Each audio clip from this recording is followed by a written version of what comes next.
Hello, my name is Winston Smith, and I live in the book 1984, and today I'm going to be reading off 3 of my diary entries. This one's on page 63, about halfway down. It was 3 years ago. It was on a dark evening in a narrow side street near one of the big railway stations. She was standing near a doorway in the wall under a street lamp that hardly gave any light. She had a young face painted very thick. It was really the paint that appealed to me. The whiteness of it, like a mask, and the bright red lips. Party women never paint their faces. There were nobody else in the street and no telescreen. She said $2. That's all that first one wrote. If you want to take a look at it, it's right there. Okay. So the next one's going to be on page 64. About halfway down. I went with her through the doorway and across a backyard into a basement kitchen. There was a bed against the wall and a lamp on the table, turned down very slow. I'm assuming that's the part when he's visiting the prostitute, if I remember correctly. And that one is right there. Okay, and so for the last one,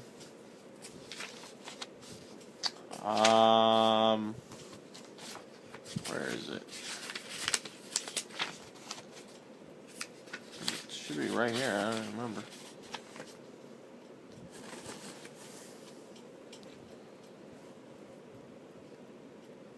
And the last one is going to be on page 72. This is the one where he wrote down the passage from Mrs. Parsons. It's on page 72, like I said, so you go ahead and read it.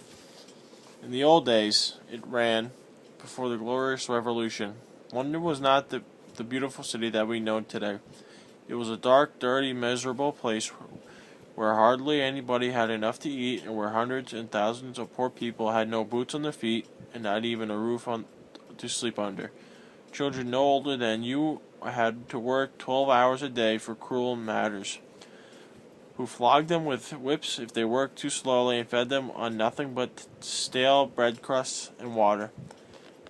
But among all this terrible poverty, there was just a few great, big, beautiful houses that were lived in the rich by rich men who had as many as 30 servants to look after them.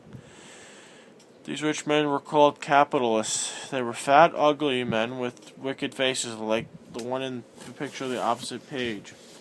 You can see that he is dressed in a long black coat, which was called frock coat, and a queer, shiny hat shaped like a stovepipe, which was called a top hat. This was uniform for the capitalist, and no one else was allowed to wear it.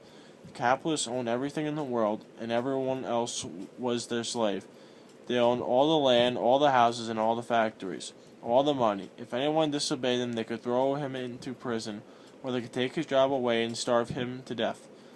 When any ordinary person spoke to the capitalist, he had to cringe and bow to him, and take off his cap and address him as Sir. The chief of all capitalists was called the king, and that's where it stops. Again, that's on page 72. It starts somewhere down here and it ends somewhere up there. Okay, so I am Winston Smith,